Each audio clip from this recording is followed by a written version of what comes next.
बहुत सारी संपत्ति है, लेकिन उस संपत्ति से उसको कोई मतलब नहीं है। मेरी भक्ति जो है वह से मेरी पल पल याद दिलाती होगी देवी, लेकिन मैं गरीब हूं। अगर उसके यहाँ जाऊंगा तो लोग सोचेंगे कुछ मांगने के लिए आए, वो तो बिन मांगी ही मुझे बहुत कुछ दे देगा, लेकिन जाना नहीं है। जाएंगे तो मेरे मित्र पर कहीं दोष न लग जाए। ध्यान से सुनिए, यही कथा का विश्राम है। 7 दिन की कथा सुनने का जो अवसर जिनको नहीं मिल पाया और वो विश्राम दिवस की कथा सुनते हैं तो उनके जीवन में विश्राम मिलता है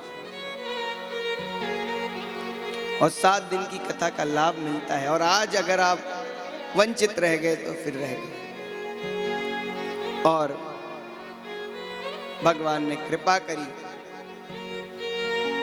अपना नाम रूपी रस सुदामा जी को दे रखा था, इसलिए उनके यहां धन की कोई ऐसी बात ही नहीं थी, धन के प्रति कोई लालसा ही नहीं थी। टूटी फूटी झोपड़ी में रहकर अपना काम चलाते थे और भिक्षा मांगने भी जाते थे ना सुदामा जी, तो 5 बार उच्चारण करते थे। उतने बीच में कोई भिक्षा दे जाए तो ले लेते थे, और फिर उतनी देर में भिक्षा लेके कोई यदि बाहर आए तो नहीं लेते थे। स्वावलंबी थे ना, मांगने पर ना मिले और फिर पीछे से बाद में कोई चीज आए तो वो किसी काम की नहीं, कि जब जरूरत थी तब सहारा बने ना। ऐसे कृष्ण जी, इसीलिए कभी भी प्रभु का साथ ना छोड़ें।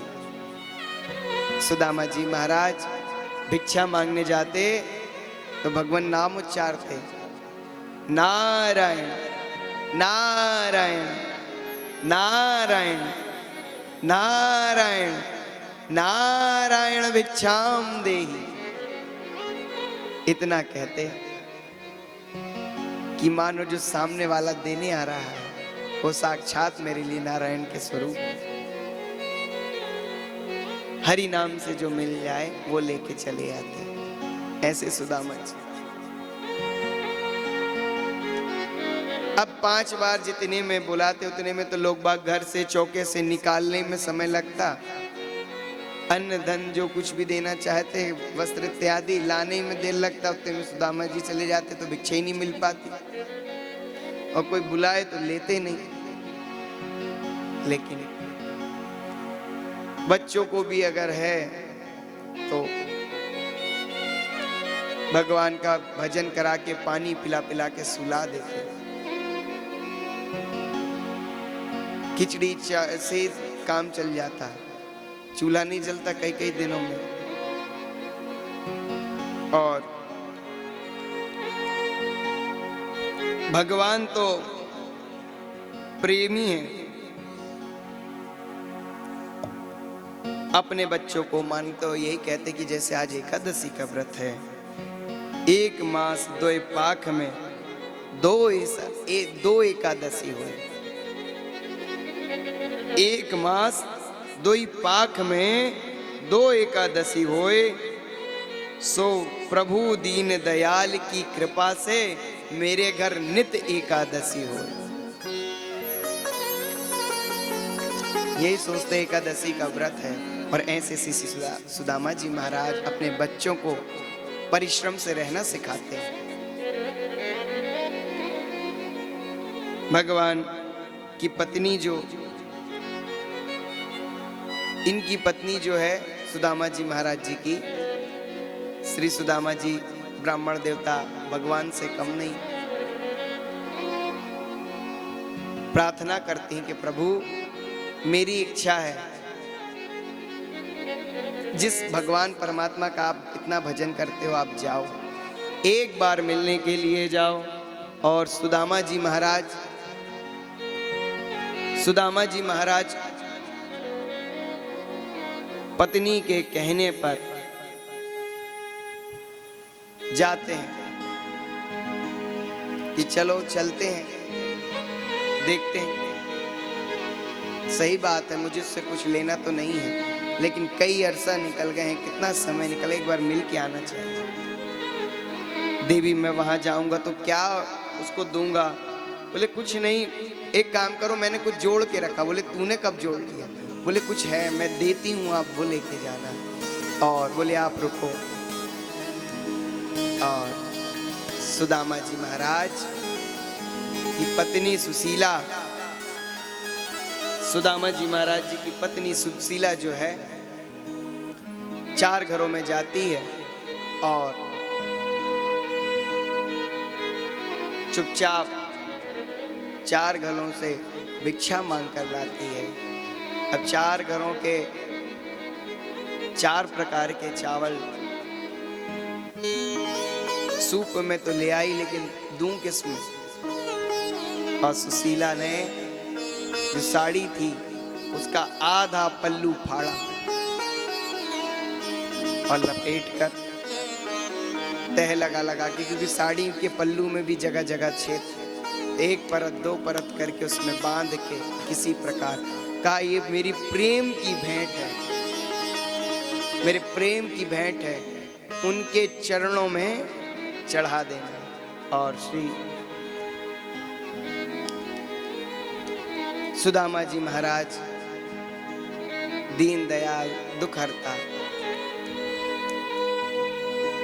धीरे धीरे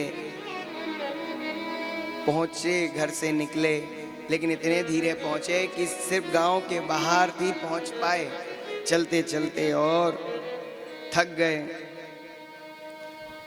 दूर नागरी रे, दूर नागरी,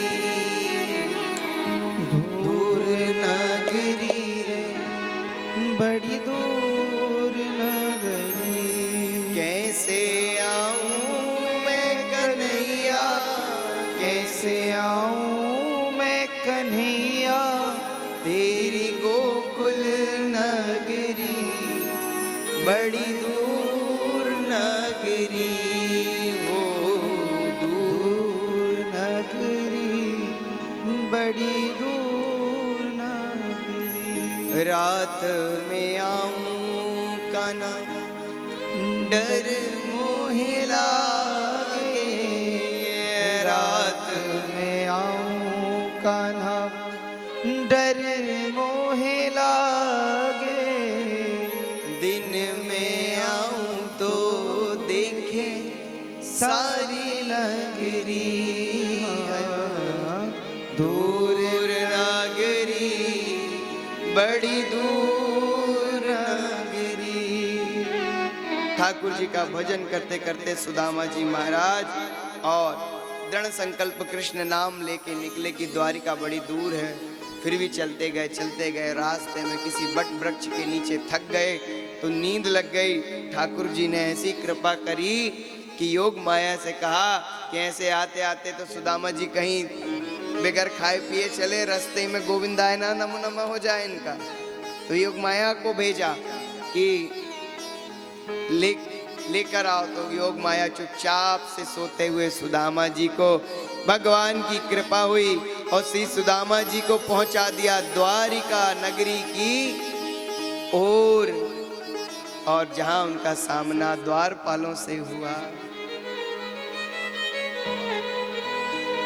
अरे द्वारपालों कन्हैया से कह दो, अरे द्वारपालों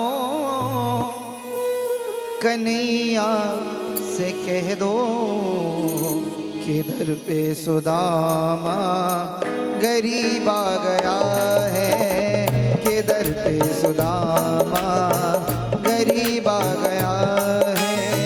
भटकते भटकते न जाने कहाँ से, भटकते भटकते न जाने कहाँ से, तुम्हारे महल के करीब आ गया है, तुम्हारे महल के करीब आ गया है।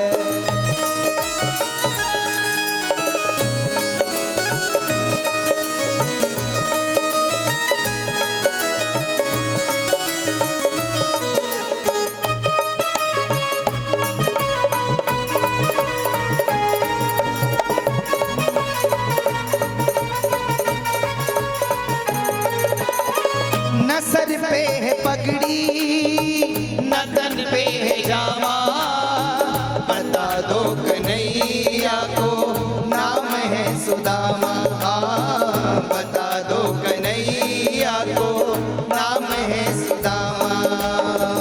न सर पे है पगड़ी न तन पे है जामा, बता